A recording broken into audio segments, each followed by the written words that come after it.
સુરેન્દ્રનગર જિલ્લામાં ફરી એકવાર કાયદા અને વ્યવસ્થાના ધજાગરા ઉડાવતી ઘટના સામે આવી છે, જેમાં એક એડવોકેટ ઉપર આરોપી દ્વારા 3 રાઉન્ડ ફાયરિંગ કરવામાં આવ્યું છે।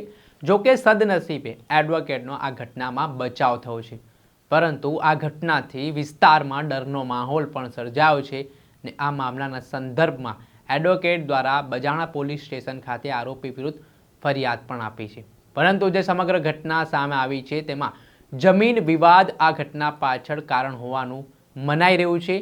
આ ફિલ્મી ઢબે આરોપી દ્વારા એડવોકેટની કારનો પીછો કરીને તેણે ફાયરિંગની ઘટનાને અંજામ આપ્યો હતો। ત્યારે કેવી રીતે આખી ઘટના બની, કોણ છે ફરિયાદી, વિગતે વાત કરીએ।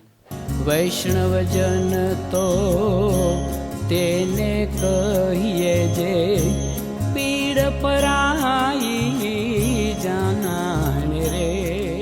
નમસ્કાર દર્શક મિત્રો, નવજેત ન્યૂઝમાં આપનું સ્વાગત છે। હું છું ફૈઝાન। ગુજરાતના અલગ અલગ જિલ્લાઓમાંથી હત્યાના પ્રયાસ, ફાયરિંગ, મારામારી સહિતના ગંભીર ગુનાઓમાં ચિંતાજનક રીતે વધારો થઈ રહ્યો છે। જે રીતે આરોપીઓ બેફામ બન્યા છે, કાયદાની વ્યવસ્થાને ઘોડીને પી ગયા છે, તેને લઈને અનેક પ્રકારના સવાલ ઉઠી રહ્યા છે। લોકમુખે પણ ચર્ચાઈ રહ્યું છે કે હવે આરોપીઓને પોલીસનો કોઈ ડર રહ્યો જ ન હોય તેવી સ્થિતિનું નિર્માણ થતું દેખાઈ રહ્યું હોય તેવું લાગી રહ્યું છે। વાત કરીએ તો ગઈકાલે સુરેન્દ્રનગર જિલ્લાના ઇસ્કોન હોટલ, જે બજાણા પોલીસ સ્ટેશનની હદ વિસ્તારમાં હોટલ આવેલી છે, ત્યાં એક એડવોકેટ ઉપર આરોપી દ્વારા 3 રાઉન્ડ ફાયરિંગ કરવામાં આવ્યું। જોકે સદનસીબે આ ઘટનામાં એડવોકેટનો આબાદ બચાવ થયો છે, પરંતુ આ ઘટનાથી સમગ્ર વિસ્તારમાં ખળબળાહટ મચી ગયો છે અને લોકો પણ ડરના ઓથાર હેઠળ હોય તે પ્રકારની સ્થિતિનું પણ નિર્માણ થયું છે।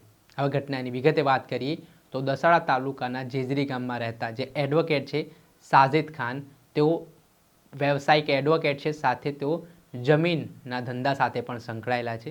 ત્યારે હાલ જે આરોપી છે સાહિલ ખાન હબીબ ખાન મલિક, જે ગેડિયા ગામનો રહેવાસી છે ને તે પણ જમીનના ધંધા સાથે સંકળાયેલા હોવાની વિગતો સામે આવી રહી છે।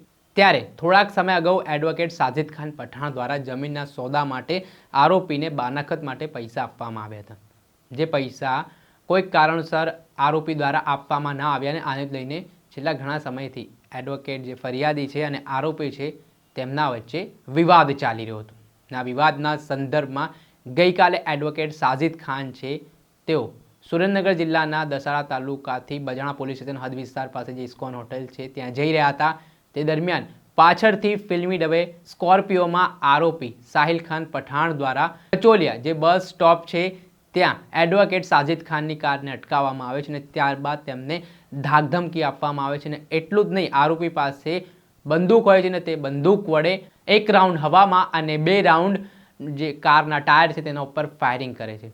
આ ઘટનામાં તેનો હેતુ એવો હતો કે જે હાલ ફરિયાદી છે તેમણે જે પૈસાની માંગણી કરી રહ્યા હતા ને તે બાબતને લઈને તે દાજ રાખીને આરોપી દ્વારા ફાયરિંગની ઘટનાને અંજામ આપ્યો હતો અને એક ધમકી પણ આપીને તે ગયો હતો। જોકે આ ઘટનામાં હાલ એડવોકેટ ફરિયાદી છે તેમનો આબાદ બચાવ થયો છે। આ મામલાના સંદર્ભમાં એડવોકેટ દ્વારા તાત્કાલિક પોલીસને જાણ કરવામાં આવતા બજાણા પોલીસનો કાફલો પણ ઘટના સ્થળે દોડી આવ્યો હતો અને આ મામલાના સંદર્ભમાં સાહિલ ખાન હબીબ ખાન મલિક નામના જે આરોપી જે ઘેડિયા ગામનો રહેવાસી હોવાની વિગતો સામે આવી છે, તેની સામે આર્મ્સ એક્ટ તેમજ અલગ અલગ કલમો હેઠળ ગુનો નોંધીને કાયદેસરની કાર્યવાહી હાથ ધરી છે। હાલ આ મામલામાં બજાણા પોલીસે અલગ અલગ ટીમો આરોપીને પકડવા માટે બનાવી છે, પરંતુ જેવી રીતે જાહેરમાં જ ફાયરિંગનો બનાવ બન્યો છે તેના કારણે ફરી એકવાર સુરેન્દ્રનગરની કાયદા અને વ્યવસ્થાની સ્થિતિ સામે સવાલ ઉઠ્યા છે। દર્શક મિત્રો, ત્યાર સુધીમાં બસ આટલું। આવા નવા વિડીયો સાથે આપણે માહિતગાર કરતા રહીશું, એટલે નવજીવન ન્યૂઝની ચેનલને આપ લાઇક કરી લો, સબસ્ક્રાઇબ કરી લો અને શેર કરવાનું ભૂલતા નહીં। વૈષ્ણવજન તો તેને કહીએ જે પીડ પરાઈ